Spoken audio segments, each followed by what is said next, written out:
지금 즉시 실험을 중단하십시오. 기계가 과부하 걸렸습니다. 수치 오류가 아닙니다. 박사님, 이건 물리적으로 불가능한 데이터입니다. 독일 베를린 세계 최고 권위의 재료공학 연구소 프라운호퍼의 지하 제3실험실이 발칵 뒤집혔습니다. 21세기 최첨단 레이저 스캐너가 정체불명의 금속 물체를 분석하던 중 원인 불명의 오류를 일으키며 작동을 멈췄기 때문입니다. 모니터에는 붉은색 경고등만이 섬뜩하게 깜빡이고 있었습니다. 세계 최고의 엔지니어들이 머리를 감싸쥐며 경악한 그 물건. 다이아몬드보다 정교하고 현대의 나노 반도체 공정으로도 흉내낼 수 없다는 판정을 받은 이 물체는 놀랍게도 2400년 전 한반도의 흙 속에서 발굴된 청동 거울이었습니다. 지금 전 세계 고고학계는 패닉 상태입니다. 동양의 작은 반도 국가에 고대 로마보다 앞선 하이테크 문명이 존재했다라는 가설을 넘어 충격적인 현실로 증명되고 있기 때문입니다. 수만 톤의 거석을 장난감처럼 다루었던 중력 제어 기술, 0.3mm의 오차도 허용하지 않는 신의 주조 기술. 이것은 우리가 알던 역사가 아닙니다. 교과서를 찢어버려야 할 만큼 거대하고 두려운 진실입니다. 도대체 2500년 전 그 땅에는 어떤 초고대 문명이 숨쉬고 있었던 것일까요? 오늘 저는 제 평생의 학문적 명예를 걸고 그동안 서구학계가 애써 외면하고 은폐하려 했던 동방의 한 제국에 대한 비밀 보고서를 공개하려 합니다. 경고합니다. 이 영상을 끝까지 보신다면 당신이 알고 있던 세계사는 송두리째 무너질 것입니다. 진실을 마주할 용기가 있으신 분들만 좋아요와 구독을 눌러주십시오. 잃어버린 제국의 문이 지금 열립니다. 그때만 해도 저는 몰랐습니다. 제가 비웃으며 찾아온 이 땅이 제 오만함을 산산조각 낼 거인들의 땅이었다는 사실을 말입니다. 2014년 10월의 어느 날, 저는 독일 베를린 테겔 공항의 라운지에서 한국행 비행기를 기다리며 샴페인 잔을 기울이고 있었습니다. 제 이름은 토마스 베르너. 베를린 국립재료연구소 BAM의 수석 연구원이자 고고학적 유물의 진위를 판별하는 팩트의 칼날로 통하는 남자입니다. 솔직히 고백하건대 당시 제 마음속에 가득 차 있었던 감정은 동양의 미지 문명에 대한 호기심이 아니라 지독한 경멸과 비웃음이었습니다. 출국 전날 밤 제 대학 동기이자 학계의 오랜 라이벌인 한스 밀러 교수가 전화를 걸어왔던 것이 기억납니다. 그는 특유의 신경질적이고 비꼬는 말투로 저를 자극했습니다. 이봐, 토마스. 자네 정말 그 동양의 판타지를 검증하러 가는 건가? 0.3mm라니? 하. 그건 분명 후대에 만들어진 정교한 위조품이거나 우연의 산물일세. 로마인들도 못한 걸 그 변방의 부족들이 했다고. 자네가 거기 가서 그건 가짜입니다 라고 말하는 순간 그 나라 사람들은 자네를 잡아먹으려 들걸? 자네의 그 고고한 명성이 진흙탕에 구르게 될까봐 친구로서 걱정되는군. 저는 샴페인을 들이키며 밀러의 말을 곱씹었습니다. 그의 말이 틀린 건 아니었습니다. 한국의 국립문화재연구소로부터 받은 이메일 내용은 삼류 판타지 소설 같았습니다. 기원전 25세기에 현대 나노공학 수준의 세공기술이 존재했다. 중장비 없이 100톤에 가까운 거석을 다루는 토목기술이 있었다. 저는 코웃음을 쳤습니다. 유럽의 로마나 그리스, 이집트 문명조차 도달하지 못했던 기술을 아시아에, 그것도 중국의 변방이라 여겨졌던 작은 반도 국가가 보유했었다니. 이것은 분명 민족주의에 취한 학자들의 허황된 망상일 것이라고 확신했습니다. 저는 그들의 거짓말을 과학적으로 낱낱이 밝혀내 다시는 밀러 같은 녀석들이 비웃지 못하게 만들겠다는 오만한 사명감을 안고 비행기에 올랐습니다. 인천공항에 도착했을 때 하늘은 마치 제 오만함을 꼬집기라도 하듯 억수 같은 비를 퍼붓고 있었습니다. 잿빛 하늘에서는 천둥이 쳤고 습한 공기가 폐부 깊숙이 들어왔습니다. 마중 나온 한국인 연구원 김 박사는 저의 굳은 표정을 읽었는지 별다른 환영 인사도 없이 저를 검은색 SUV에 태웠습니다. 호텔로 가는 겁니까? 제가 퉁명스럽게 묻자 김 박사는 핸들을 꽉 쥐며 짧게 답했습니다. 아니요, 교수님. 박물관의 유리진열장 안에 있는 죽은 유물은 교수님의 의심을 거두기에 부족할 겁니다. 우리는 진짜 현장으로 갑니다. 차는 빗물을 튀기며 도심을 벗어나 더 북쪽으로 향했습니다. 회색빛 건물들이 사라지고 짙은 안개에 쌓인 숲과 거친 들판이 나타나기 시작했습니다. 강화도의 구불구불한 산길을 오르는 동안 차체는 덜컹거렸고 빗줄기는 더욱 거세져 앞이 보이지 않을 지경이었습니다. 비좁은 차 안, 눅눅한 가죽 시트 냄새, 그리고 말없는 가이드. 모든 것이 최악이었습니다. 마침내 차가 멈춰선 곳은 바퀴가 반쯤 잠길 정도로 진흙탕이 된 산비탈이었습니다. 내리시죠. 교수님이 직접 눈으로 확인하셔야 할 것이 저 위에 있습니다. 김 박사의 말에 저는 마지못해 우산을 펴들고 차에서 내렸습니다. 질퍽이는 진흙이 이탈리아제 구두를 더럽혔고 차가운 빗방울이 코트 자락을 적셨습니다. 도대체 뭘 보여주겠다는 거야? 투덜거리며 미끄러운 언덕을 올랐을 때 안개가 걷히며 거대한 실루엣 하나가 제 시야를 가로막았습니다. 그 순간 저는 저도 모르게 쥐고 있던 우산을 놓칠 뻔했습니다. 그것은 압도적인 공포였습니다. 높이 2.6m, 덮개돌의 길이만 7m가 넘는 마치 태초의 거인이 하늘에서 던져놓은 듯한 거대한 바위 덩어리가 폭우 속에서 검은 위용을 뽐내며 서 있었습니다. 사진으로 보던 것과는 차원이 달랐습니다. 그 거대함은 단순한 크기의 문제가 아니었습니다. 저를 짓누르는 듯한 엄청난 질량의 압박감이었습니다. 저는 홀린 듯이 그 앞으로 다가갔습니다. 강화도 고인돌. 교과서에서나 봤던 그 돌덩이가 제 눈앞에서 숨을 쉬고 있는 것 같았습니다. 재료공학자의 본능이 되살아났습니다. 저는 주머니에서 레이저 거리 측정기와 고강도 루페 확대경을 꺼내 덮개돌의 하단부를 살피기 시작했습니다. 이 돌의 무게가 대략 50톤에서 80톤 사이겠군요. 제 목소리는 빗소리에 묻혀 떨리고 있었습니다. 50톤입니다. 50톤. 현대의 대형 트레일러도 견디기 힘든 무게입니다. 그런데 이 엄청난 무게가 고작 2개의 고임돌 위에 얹혀 있었습니다. 이건 미친 짓이었습니다. 아니, 불가능한 구조였습니다.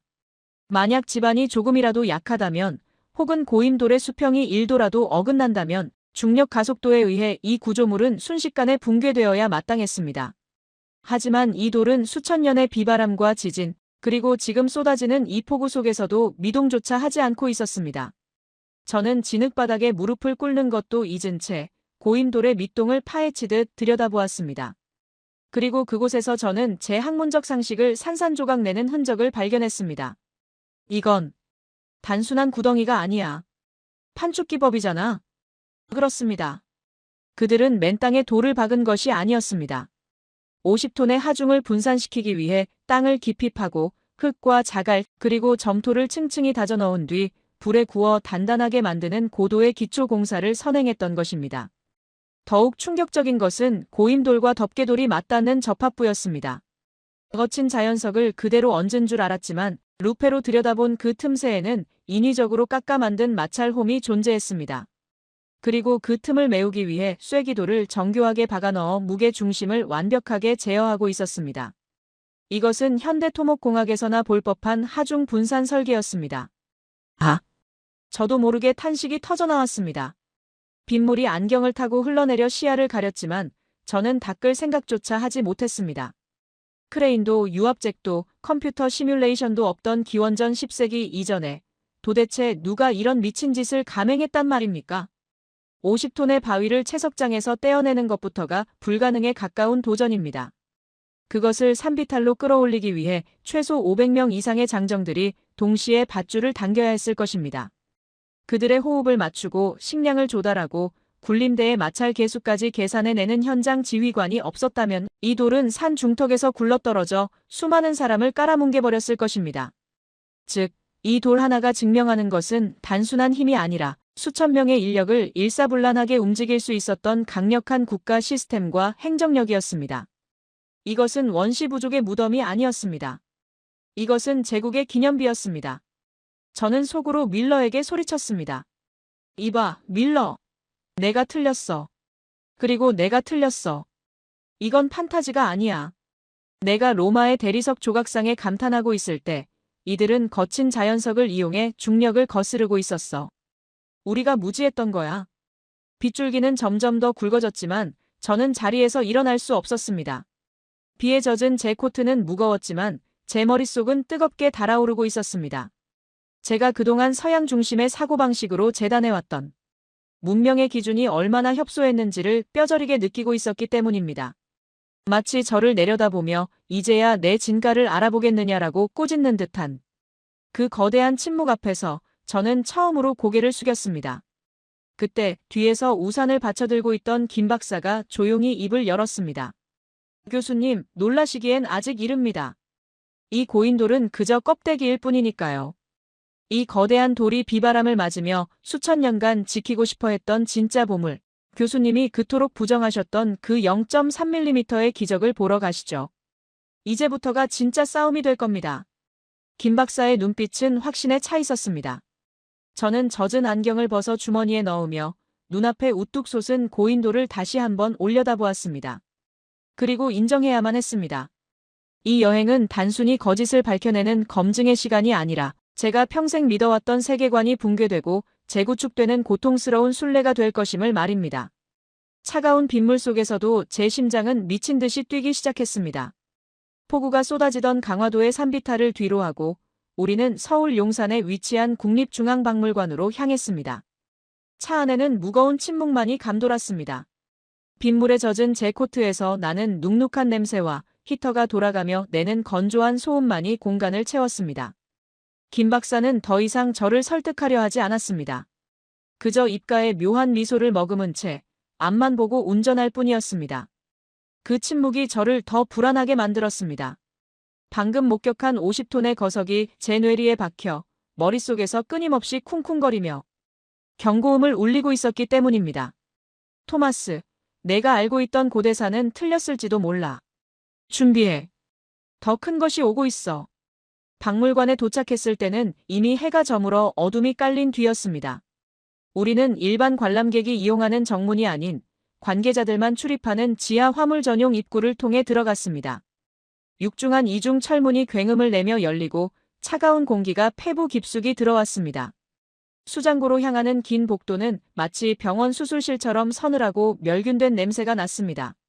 김 박사는 보안 카드를 3번이나 찍고 마지막으로 홍채 인식까지 거친 뒤에야 가장 깊숙한 방, 특수 지정 문화재 보존실의 문을 열었습니다.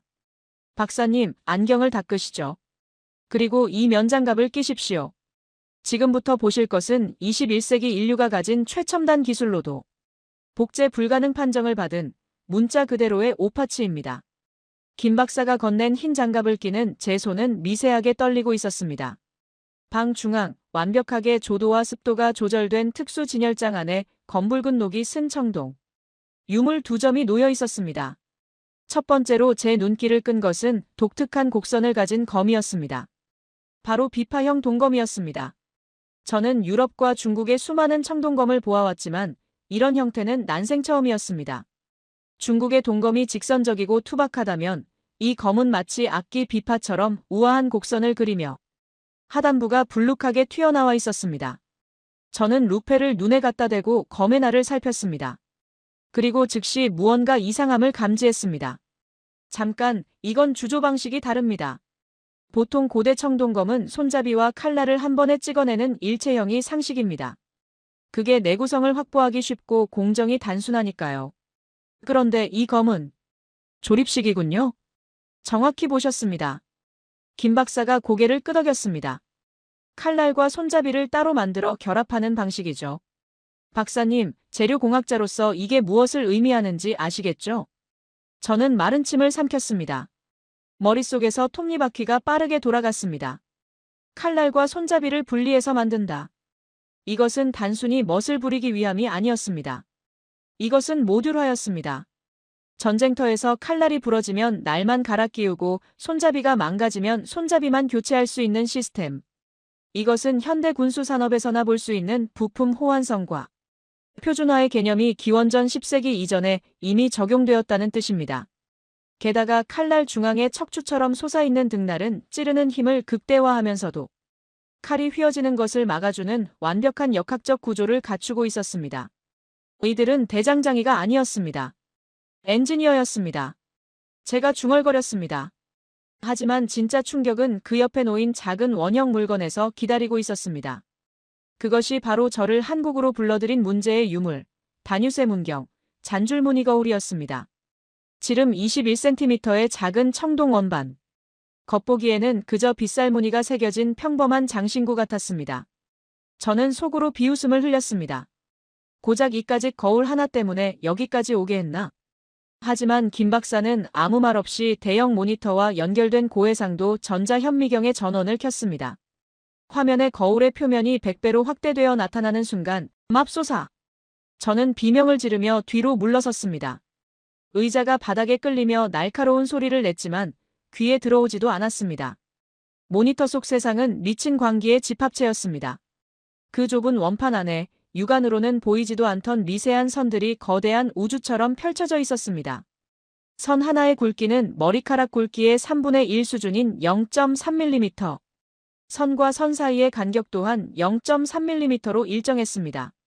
그 얇은 선들이 무려 13,000개나 빼곡하게 단 한 치의 오차도 없이 동심원을 그리며 얽혀 있었습니다. 더욱 경악스러운 것은 선의 깊이였습니다. 0.06mm. 종이 한 장 두께보다 얇은 깊이로 일정하게 파여 있었습니다. 이게 말이 됩니까? 컴퓨터도 없던 시절에? 확대경도 없던 시절에? 저는 떨리는 손으로 모니터를 가리켰습니다. 박사님, 이건 사람이 손으로 그린 게 아닙니다. 콤파스를 썼다고 칩시다.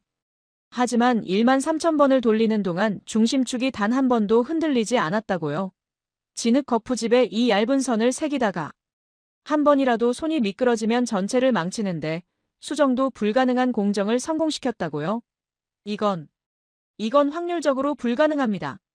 그 순간 저는 현미경 모니터 속의 그 기하학적인 선들 속으로 빨려 들어가는 듯한 현기증을 느꼈습니다.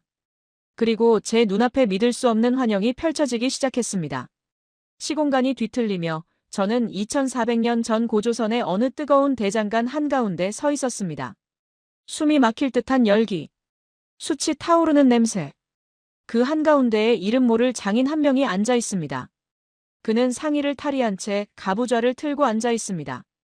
그의 온몸은 땀으로 번들거리지만 그는 땀을 닦을 생각조차 하지 않습니다. 그의 손에는 머리카락보다 얇은 침이 들려 있습니다. 그는 지금 진흙으로 빚은 거푸집 위에 선을 긋고 있습니다. 그의 눈빛은 인간의 것이 아닙니다. 광기서린 집착, 아니 신과 접신한 듯한 무아지경의 상태입니다.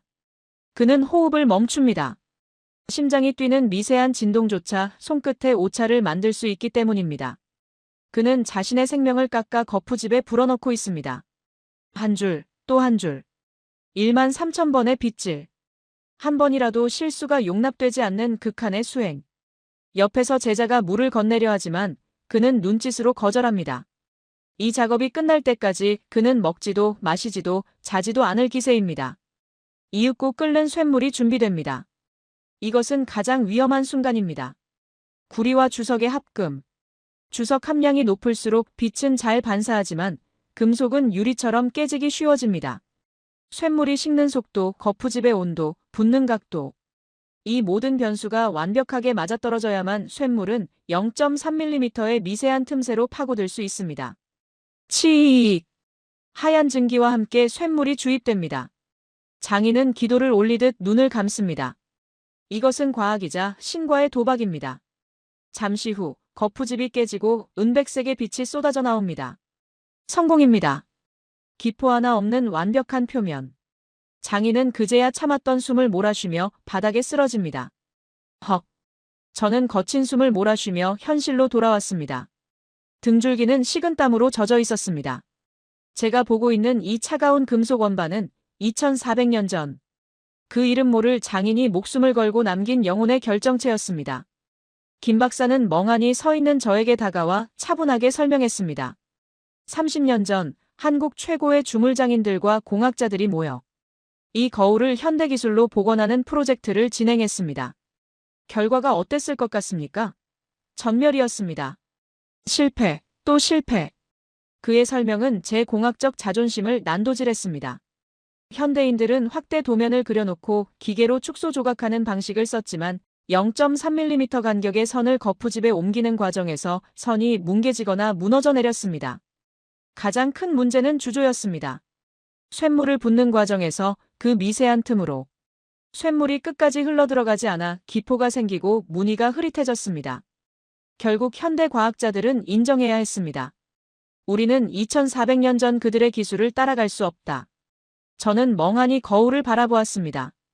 우리는 고대인들을 동굴에서 짐승을 사냥하고 돌도끼나 휘두르는 미개인으로 규정해왔습니다. 하지만 이 거울을 만든 장인은 저보다 뛰어난 재료 공학자였고 저보다 정교한 손을 가진 외과 의사였으며 저보다 완벽을 추구한 예술가였습니다. 눈앞에 이 작은 금속 원반이 거대한 괴물처럼 느껴졌습니다. 이 거울은 저에게 묻고 있었습니다. 너희가 자랑하는 문명이 과연 우리보다 위대한가? 너희는 전기도 없는 곳에서 오직 두 눈과 두 손만으로 신의 경지에 도달할 수 있는가? 저는 장갑 낀 손으로 얼굴을 감싸 쥐었습니다. 패배였습니다. 완벽한 패배. 독일 최고의 재료공학자라는 타이틀이 한없이 부끄러워지는 순간이었습니다. 박사님, 제 목소리는 갈라져 나왔습니다. 이 정도 기술력이 있었다면 이건 단순히 몇몇 천재 장인의 솜씨가 아닙니다. 광산을 찾아내고 재련하고 디자인하고 생산을 관리하는 거대한 산업 시스템, 즉 강력한 중앙 집권 국가가 있었다는 증거입니다. 제가 틀렸습니다. 이 땅에는 로마보다 정교하고 이집트보다 신비로운 제국이 있었습니다. 김 박사는 아무 말 없이 제 어깨에 손을 올렸습니다. 그의 눈빛은 이제야 진실을 마주했군요라고 말하고 있었습니다.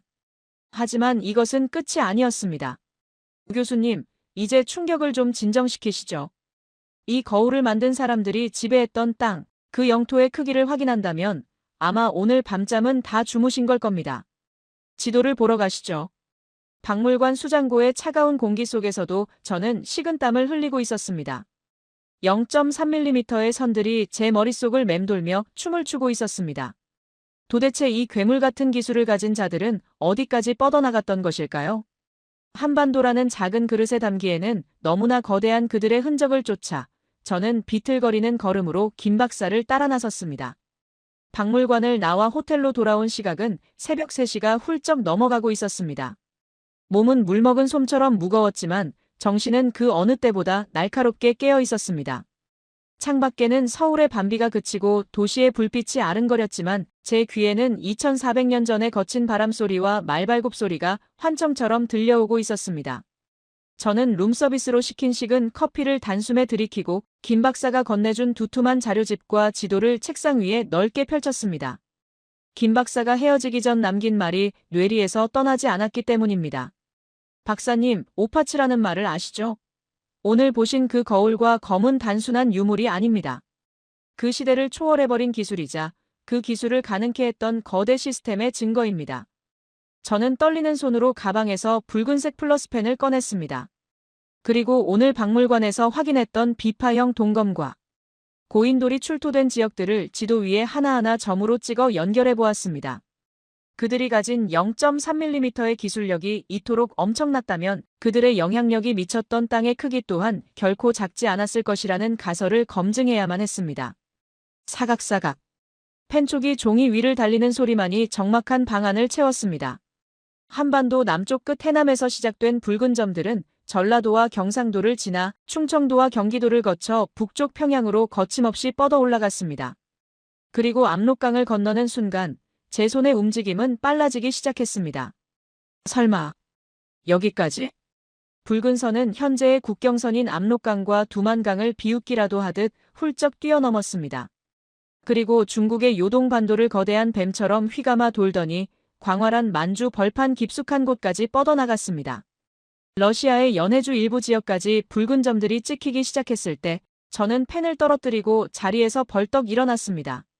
말도 안 돼. 이건 서유럽 전체보다 더 거대하잖아. 유럽인인 저에게 한국은 늘 중국과 일본이라는 강대국 사이에 낀 작은 반도 국가였습니다. 하지만 지도 위에 드러난 이 고대 제국의 영토는 독일, 프랑스, 영국을 모두 합친 것보다 더 광활했습니다. 이것은 단순한 부족 연맹체의 영역이 아니었습니다. 명백한 제국의 영토였습니다. 저는 즉시 노트북을 열어 중국 요령성과 만주 지역의 발굴 보고서를 검색했습니다.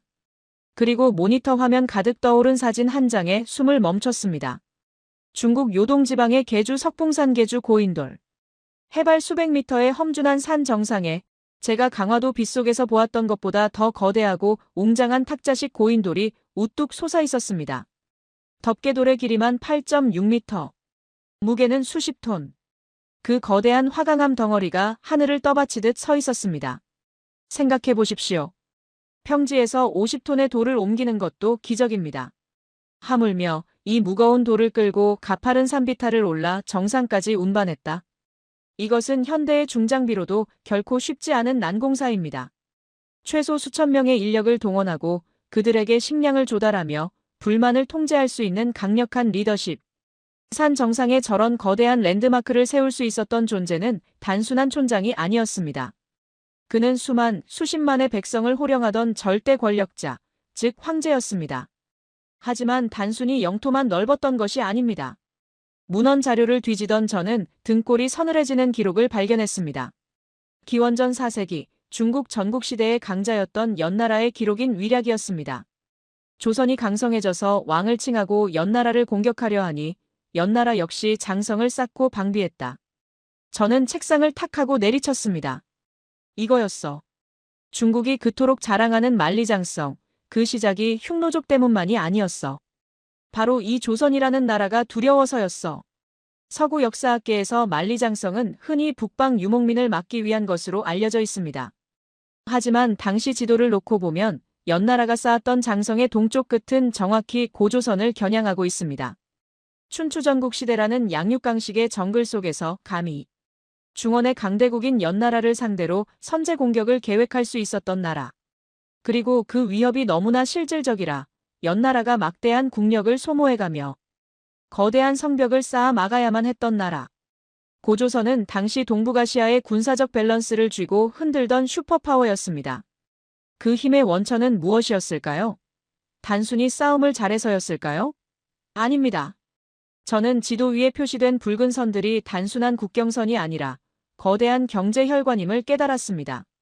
중국의 옛 경제서적관자에는 제나라 환공이 관중에게 묻기를 조선의 문피호랑이, 표범 가죽을 수입하여 값을 치르자고 했다는 내용이 나옵니다. 그 순간 저는 잠시 눈을 감고 기원전 5세기 고조선의 항구 도시로 상상의 나래를 펼쳤습니다. 지루한 역사책의 글자들이 살아 움직이며 제 눈앞에 생생한 풍경을 만들어냈습니다. 짠 내나는 바닷바람과 시끌벅적한 소음이 귓가를 때립니다. 이곳은 지금의 요동반도 혹은 평양 어딘가에 위치한 고조선의 국제무역항입니다. 항구에는 멀리 제나라 산동 반도와 연나라에서 온 거대한 무역선들이 깃발을 펄럭이며 닻을 내리고 있습니다. 배에서 내린 중국 상인들은 짐꾼들을 재촉하며 비단과 화폐명 도전을 내리고 대신 고조선의 특산품을 신느라 분주합니다. 시장 골목에서는 다양한 언어가 뒤섞여 마치 고대의 바벨탑을 보는 듯합니다. 이봐, 이번에 들어온 조선산 호랑이 가죽은 어디 있소? 우리 제나라 귀족들이 그 가죽을 구하지 못해 안달이란 말이오. 줄을 서시오. 이번 물량은 이미 예약이 끝났소. 주막에서는 고조선의 상인들이 중국 상인들과 술잔을 기울이며 흥정을 합니다. 고조선의 상인들은 여유가 넘칩니다. 칼자루를 쥐고 있는 것은 그들이기 때문입니다. 그들은 당시 최고의 전략 물자였던 모피와 청동의 공급망을 쥐고 있었습니다. 특히 시장 한복판, 가장 화려한 전시대에 놓인 물건 앞에서 사람들은 넋을 잃고 서 있습니다. 바로 비파형 동검입니다. 햇빛을 받아 황금빛으로 번쩍이는 그 우아한 곡선. 이 검은 단순한 무기가 아니오. 우리 조선의 기술이 집약된 예술품이지. 이걸 차지 않고서는 어디 가서 대장부 대접받기 힘들 거요. 중국의 군벌들도 만주의 족장들도 이 검을 구하기 위해 앞다퉈 돈을 지불합니다. 이 검을 찾다는 것은 곧 당대 최고의 선진국인 고조선과 연결되어 있음을 과시하는 최고의 명품이자 신분증이었으니까요. 저는 눈을 떴습니다. 심장이 두근거렸습니다. 이것이 바로 고대판 한류, K-웨이브이자 동북아 무역 허브로서의 고조선의 위상이었습니다. 재료공학자인 저를 더욱 전율케 한 것은 청동 카르텔의 가능성이었습니다. 청동의 핵심 재료인 주석은 고대 세계에서 매우 희귀한 자원이었습니다. 하지만 고조선의 영토인 한반도 북부와 만주는 광물 자원의 보고입니다. 어제 보았던 다뉴세 문경과 비파형 동검의 완벽한 합금 비율은 고조선이 청동의 원료 채굴부터 재련, 가공, 유통에 이르는 전 과정을 완벽하게 장악하고 있었음을 증명합니다.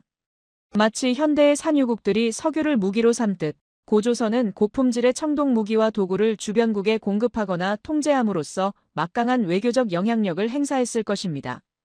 그들은 칼만 잘 쓰는 야만인이 아니라 계산기를 두드릴 줄 아는 노련한 국제 무역상이자 경영자였습니다. 문화적 통일성 또한 놀랍습니다. 이 광활한 영토 어디에서나 발견되는 미송리형 토기.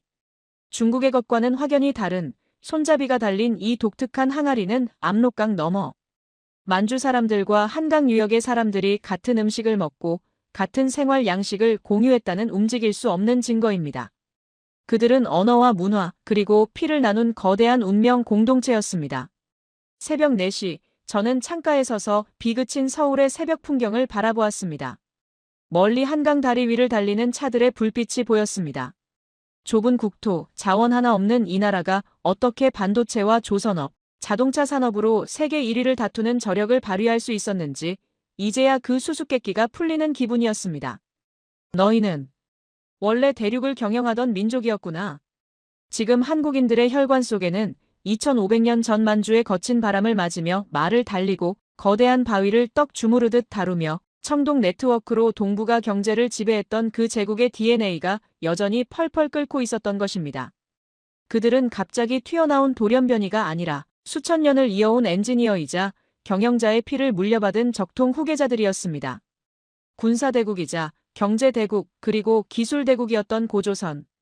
그들은 무력이 아닌 시스템으로 동북아시아를 지배했습니다.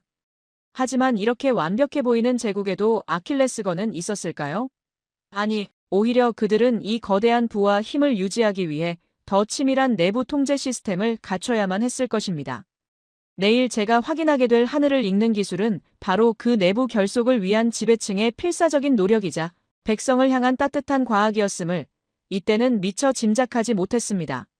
다음 날 아침 김 박사는 충혈된 눈으로 로비에 나타난 저를 데리고 서울 근교의 고대 천문학 연구센터로 향했습니다.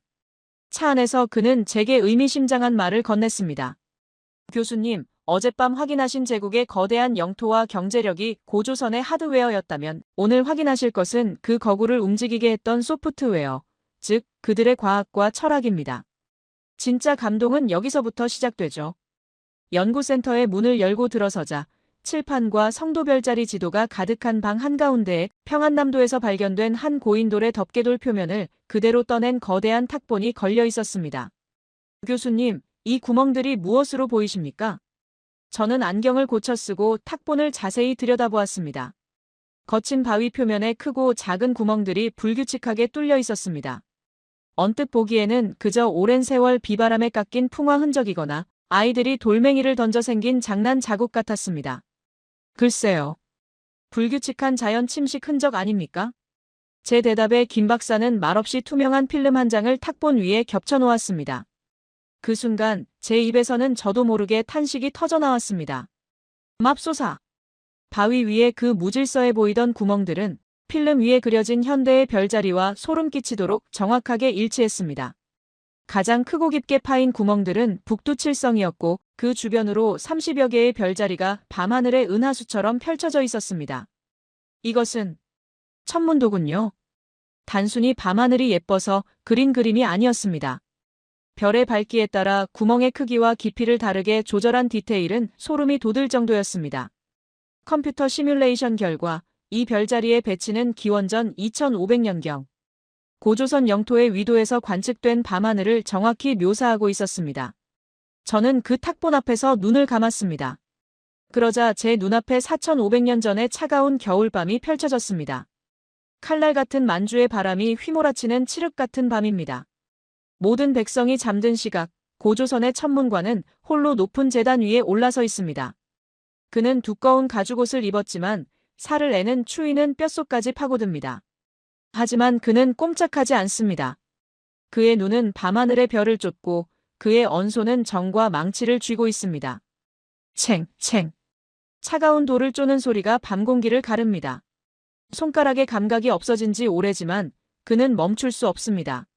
내가 이 별의 위치를 놓치면 내년 농사를 망친다. 내가 기록을 실수하면 수만 명의 백성이 굶어 죽는다. 그에게 천문 관측은 낭만이 아니었습니다. 그것은 생존을 위한 처절한 사투였습니다. 왕의 권위를 세우기 위함이 아니라 봄의 씨. 뿌릴 시기를 알지 못해 불안해하는 농부들에게 정확한 때를 알려주기 위한 지배층의 무거운 책임감이었습니다. 교수님, 고대 사회에서 별자리를 읽는다는 것은 곧 시간을 지배한다는 뜻입니다. 지배층은 이 고급 정보를 독점하지 않았습니다. 그들은 마을 사람들이 매일 오가며 볼 수 있는 거대한 고인돌, 뚜껑돌 위에 이 지식을 새겨 넣어 공유했습니다. 김 박사의 설명에 저는 가슴이 먹먹해졌습니다. 이것은 거대한 공공시계이자 백성을 널리 이롭게 하려는 고도의 복지 시스템이었습니다. 차가운 돌구멍들 속에서 저는 0.3mm 청동 거울보다 더 뜨거운 인본주의를 느꼈습니다. 우리의 대화는 자연스럽게 그들이 살았던 도시의 모습으로 이어졌습니다. 박사님, 이토록 발달한 천문학과 청동기술을 가진 사람들이 과연 지풀로 엮은 움집에서 추위에 떨며 살았을까요? 김 박사가 보여준 고조선의 주거지 발굴 자료는 저의 서구적 편견을 또 한 번 박살냈습니다. 그곳에는 인류 남방 역사의 혁명이라 불리는 구들, 즉 초기 형태의 온돌 시스템이 존재했습니다. 당시 로마의 귀족들을 생각해 보십시오. 그들은 겨울이면 추위를 피하기 위해 차가운 대리석 바닥 위에서 두꺼운 토가를 겹쳐 입거나 연기 나는 화로 앞에서 불을 쬐는 것이 고작이었습니다. 실내에서도 입김이 나오는 생활이었죠. 하지만 동시대의 고조선 사람들은 전혀 다른 차원의 삶을 살고 있었습니다. 기원전 10세기의 어느 눈 내리는 아침. 고조선의 한 가정집입니다. 바깥은 영하 20도를 오르내리는 혹한이지만 집 안으로 들어서면 훈훈한 열기가 감돕니다. 아궁이에서 지핀 불의 열기가 방바닥 밑에 통로고래를 지나며 방 전체를 데우는 복사열 난방 덕분입니다. 아이들은 얇은 옷을 입고 따뜻한 아랫목에 배를 깔고 누워놉니다. 어머니는 미송리형 토기에 김이 모락모락 나는 밥을 담아냅니다. 가족들은 신발을 벗고 맨발로 따뜻한 바닥을 디디며 하루의 피로를 녹입니다. 이것은 단순한 생존을 넘어선 높은 수준의 주거 문명입니다. 연력학의 원리를 이해하고 건축에 적용한 이 따뜻한 엔지니어링이야말로 고조선이 만주의 혹독한 추위를 이겨내고 거대한 제국을 건설할 수 있었던 비결이었습니다. 그 풍요로운 삶을 뒷받침한 것은 역시 농업혁명이었습니다. 박물관 진열장에 놓인 후치라는 나무쟁기. 제가 재료공학자의 눈으로 각도를 분석해보니 이것은 단순한 막대기가 아니었습니다. 땅을 깊게 갈아엎어 흙 속에 공기를 불어넣고 잡초 뿌리를 끊어버리는데 최적화된 각도. 지렛대의 원리를 완벽하게 이용한 하이테크 농기구였습니다. 더욱 놀라운 것은 농경문 청동기에 새겨진 그림이었습니다. 따비로 밭을 가는 사람 아래로 선명하게 그려진 이랑과 고랑. 물 빠짐을 좋게 하고 작물 생산량을 극대화하는 이 농법은 서양에서는 중세시대에나 보급된 기술입니다. 울산 유적에서 발견된 대규모 논과 수로 시설은 그들이 이미 물기를 자유자재로 다루는 토목, 공학을 갖추고 있었음을 보여줍니다. 풍부한 잉여 농산물은 인구를 폭발적으로 증가시켰을 겁니다. 그 넘쳐나는 노동력이 있었기에 수만 개의 고인돌을 세우고 전문적인 장인 집단을 길러내 0.3mm의 청동 거울을 만들 수 있었던 것이죠. 마지막으로 제 눈길을 끈 것은 부서진 수레바퀴 파편이었습니다. 복원된 크기는 지름 1.6m. 성인 남자의 키만 한 거대한 바퀴였습니다. 좁은 산길이나 다니던 사람들은 이런 큰 바퀴가 필요 없습니다. 이것은 고조선의 마차 2대가 교행할 수 있는 잘 닦인 포장도로가 존재했음을 암시합니다. 상상해 보십시오. 거대한 바퀴가 달린 수레들이 꼬리에 꼬리를 물고 도로를 질주합니다. 수레에는 만주의 모피와 고품질 청동기가 가득 실려 있고 이들은 항구로 이동해 중국과 전 세계로 수출됩니다. 이것은 고대판 아우토반이었습니다. 고인돌의 별자리부터 따뜻한 온돌방, 그리고 대륙을 가로지르는 무역로까지. 제가 목격한 고조선은 차가운 금속의 나라가 아니었습니다. 그들은 하늘을 읽어 때를 알고 땅을 덮여 사람을 품고 길을 닦아 세상과 소통했던 입체적인 문명국가였습니다. 하지만 이토록 찬란했던 동방의 등불은 왜 역사책에서 희미해져 버린 것일까요? 왜 우리는 이 위대한 이야기를 학교에서 제대로 배우지 못했던 것일까요? 저는 이제 마지막으로 이 잃어버린 역사의 퍼즐 조각이 흩어져 있는 비극의 현장, 그리고 그 속에서 피어나는 새로운 희망을 확인하기 위해 한국에서의 마지막 여정지인 그곳으로 향합니다. 한국에서의 마지막 일정으로 제가 선택한 곳은 박물관의 수장고도 화려한 서울의 도심도 아니었습니다. 김 박사는 저를 검은 세단에 태우고 북쪽으로 1시간을 더 달렸습니다. 차창 밖으로 스쳐 지나가는 풍경이 점점 황량해지고 도로 위에는 군용 트럭들이 눈에 띄게 늘어났습니다. 마침내 우리가 도착한 곳은 파주 임진각. 더 이상 갈 수 없는 땅의 끝이었습니다. 차에서 내리자 며칠 내내 한반도를 적시던 비는 거짓말처럼 그치고 서쪽 하늘에서는 붉은 노을이 피를 토하듯 번져나가고 있었습니다. 눈앞에 펼쳐진 것은 끝없이 이어진 철조망과 그 너머로 흐릿하게 보이는 북녘의 산하였습니다. 저는 망원경을 눈에 대고 그 금지된 땅을 바라보았습니다. 아무런 인기척도 느껴지지 않는 칠흑 같은 침묵의 땅. 저는 그곳을 바라보며 형언할 수 없는 탄식과 함께 가슴을 짓누르는 안타까움을 내뱉어야만 했습니다. 아, 그래서였군요. 제가 어젯밤 그토록 열렬히 그렸던 지도가 끝내 완성될 수 없었던 이유가 호텔방에서 붉은 펜으로 점을 이어가며 복원하려 애썼던 고조선의 영토. 해남 땅끝에서 시작되어 평양을 지나 압록강 넘어 만주 벌판으로 호랑이처럼 뻗어나가던 그 거대한 등줄기가 바로 이곳에서 무참히 허리가 잘린 채 신음하고 있었습니다. 우리가 그토록 경악했던 0.3mm의 청동 거울 기술, 50톤의 바위를 떡 주무르듯 다루던 토목 기술, 그리고 밤하늘의 별을 읽어 백성을 먹이던 그 위대한 지혜. 이 찬란한 유산의 절반 이상은 저 녹슨 철조망 넘어 갈 수 없는 땅의 차가운 흙 속에 갇혀 침묵하고 있었습니다. 문헌에 따르면 평양의 대동강 유역에서는 지금도 비파형 동검이 쏟아져 나오고 황해도 구월산에는 단군과 관련된 거대한 유적들이 잠들어 있다고 합니다. 하지만 남쪽의 학자들은 그 실체를 만져볼 수 없어 문헌에만 의지해야 하고 북쪽의 유물들은 세계학계에 제대로 소개될 기회조차 얻지 못한 채 어둠 속에서 잊혀져 가고 있습니다. 이것은 단순히 한 민족의 비극이 아닙니다. 이것은 인류 역사의 거대한 손실입니다. 세계사 교과서는 아직 고조선을 제대로 기록하지 않고 있습니다. 왜냐고요? 가장 중요한 증거들이 분단이라는 감옥에 갇혀 서구학계의 검증을 받지 못하고 있기 때문입니다. 만약 저 휴전선이 거치고 남과 북의 고고학자들이 손을 맞잡고 만주 벌판과 한반도 전체를 아우르는 공동 발굴 조사를 시작한다면 과연 어떤 일이 벌어질까요? 저는 감히 확신합니다. 그날 세계사는 다시 쓰이게 될 것입니다. 이집트의 피라미드나 로마의 콜로세움과 어깨를 나란히 할 아니. 그보다 더 독창적이고 평화를 사랑했던 동방의 등불 같은 제국의 실체가 만천하에 드러날 것입니다. 고조선은 신화라는 낡은 액자에서 걸어나와 명백한 역사의 재단 위에 화려하게 부활할 것입니다. 독일로 돌아가는 루프트한자 비행기 안에서 저는 창밖으로 멀어지는 한반도의 야경을 내려다보며 깊은 상념에 잠겼습니다. 38선 이북은 불빛 하나 없는 칠흑 같은 어둠의 바다였고 그 아래 남쪽은 마치 보석함을 엎어놓은 듯 찬란하게 빛나는 빛의 바다였습니다. 그 극명한 대비를 바라보던 순간 제 머릿속을 스치고 지나가는 강렬한 깨달음이 있었습니다. 저 남쪽의 불빛들은 단순한 전기 조명이 아니다. 사람들은 지난 반세기 동안 한국이 이룩한 경제성장을 한강의 기적이라고 부릅니다. 전쟁의 폐허 속에서 아무런 자원도 없이 세계 10대 경제대국으로 도약한 것을 두고 우연이나 지독한 노력의 산물이라고 말하기도 하죠. 하지만 저는 이제 전 세계를 향해 단호하게 외칠 수 있습니다. 그것은 기적이 아니었다. 그것은 부활이었다.